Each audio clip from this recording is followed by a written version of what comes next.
mana yang disusun oleh pengarang kitab ni, ya, Al-Marhum Al-Syekh Dr. Syekh Muhammad bin Said Alawi Al-Maliki Al-Hansani Al-Makki Rahimahullah Ta'ala, dalam tulisan beliau dalam kitab ni, dalam bab ini, yang mulai akan meningkatkan kemuliaan seorang Muslim sama ada di dunia atau di akhirat.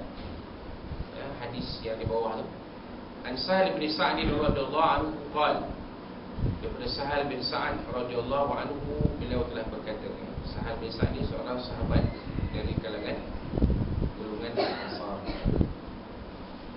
Kata beliau, Ja'a Jibril ila Nabi sallallahu alaihi wasallam, telah datang Jibril kepada Nabi sallallahu alaihi wasallam.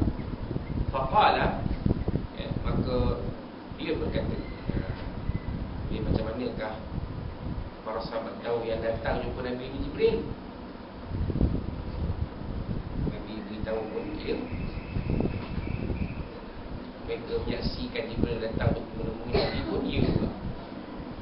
Di mana dalam hadis yang kita selalu baca dalam kitab hadis 40 Matan Al-Arba'in dari Imam An-Nawawi, hadis yang diriwayatkan oleh Sayyidina Umar bin Khattab radhiyallahu anhu, kan, yang Jibril tanya beberapa soalan kepada Nabi, kan, akhbirni anil iman, akhbirni anil Islam, akhbirni anil ihsan, khabarkan aku tentang iman, Islam, ihsan, kan,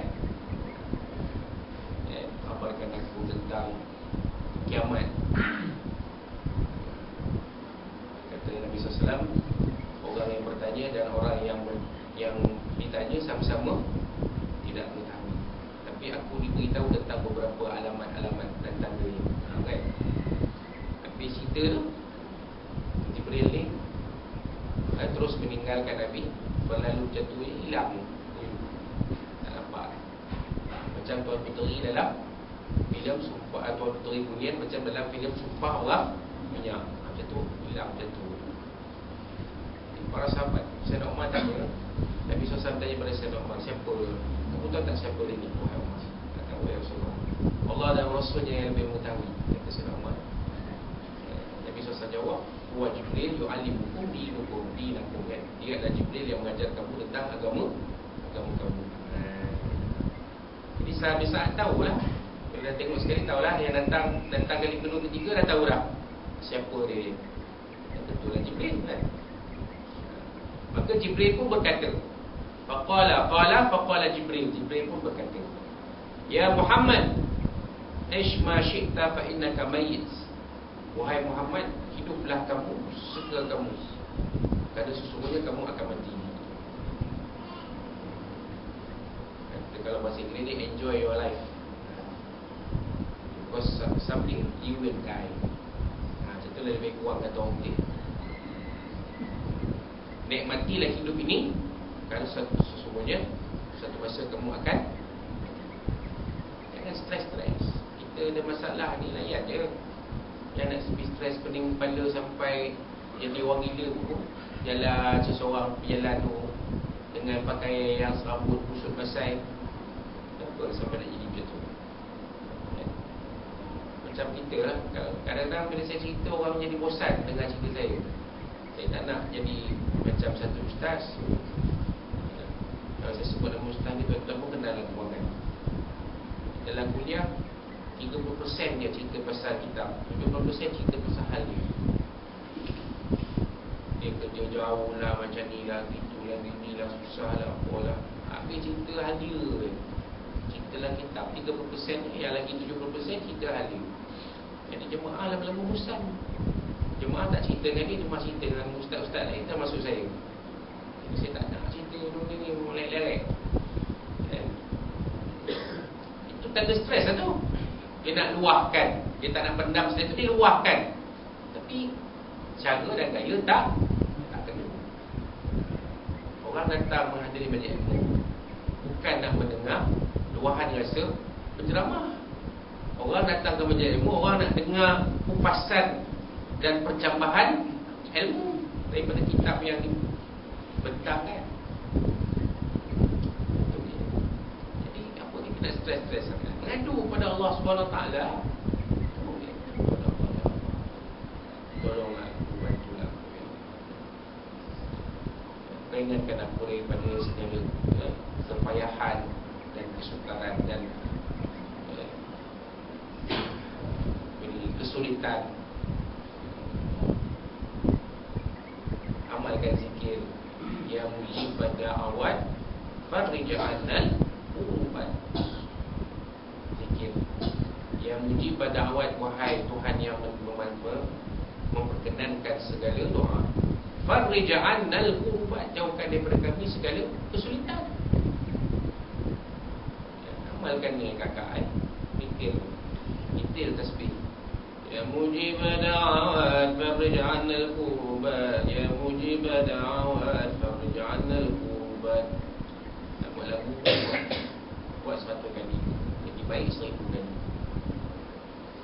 Sebab zikir ni Allah Ta'ala dah sebut, ala bizikrillah tatma'innul qulub. Sesungguhnya mengingat Allah tu memberi ketenangan kepada hati. Beri pesan bagi kepada Nabi, hiduplah kamu seperti mana yang kamu mahu, kerana satu masa kamu akan mati. Yang tersurat ni, itu tersirat je, masih hidup ni ulunlah buat amalan. Satu masa kita akan mati. Jangan tunggu, jangan tangguh. Nak tolong orang, jangan tangguh. Nak bantu orang, jangan tangguh. Nak bersedekah pada orang, jangan tangguh. Nak semayang sunat, jangan tangguh. Nak semayang sunat, kata aku berazam lah, bila bulan Rajab nanti aku nak semayang duha 12 rakaat. Masa bulan Rajab semayang 12 rakaat sampai dah Ramadan. Jangan tunggu-tunggu hati dulu. Nak menderma, jangan tunggu. Derma, ada kesempatan bagi. Tak ada duit, kalau bank in, apa masalah kalau kita bank in tekan RM1, ya tolak juga. Masalah derma. Petang lagi kalau nak menderma, berjuta-juta atau berbilion-bilion. Ada orang boleh derma sampai 26 bilion. Nampak? Lagi bagus. Kalau boleh derma takat banyak tu, sebab mungkin harta dia lebih banyak daripada itu, dia derma 26 bilion. Jangan tangguh-tangguh. Ini yang tersurat je. Wa'mal ma syi'ta fa innaka majziyun bih. Dan beramallah sungguh-sungguh kerana amal kamu itu akan diberikan ganjaran dia. Beramal sungguh-sungguh, ada ganjaran dia, yang usah hati. Baca Quran, ada pahala. Dengar orang baca Quran, ada pahala. Dengar orang baca Quran, tak baca, dengar orang baca Quran dalam radio, dalam radio, dalam kereta, pasang USB, dengar Syekh Mu'aqili baca surah dalam surah Tarawih.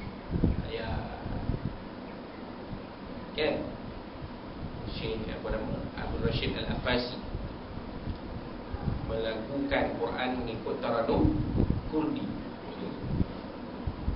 Kan daerah ikut pun tak apa pandai. Ustaz senang lah ikut. Ustaz dia punya lagu, orang yang memang boleh. Saya cuba-cuba ikut juga, tapi tak berapa lah. Kan? Apa saja amalan yang kita buat, dapat pahala, jangan risau, buat je. Kan?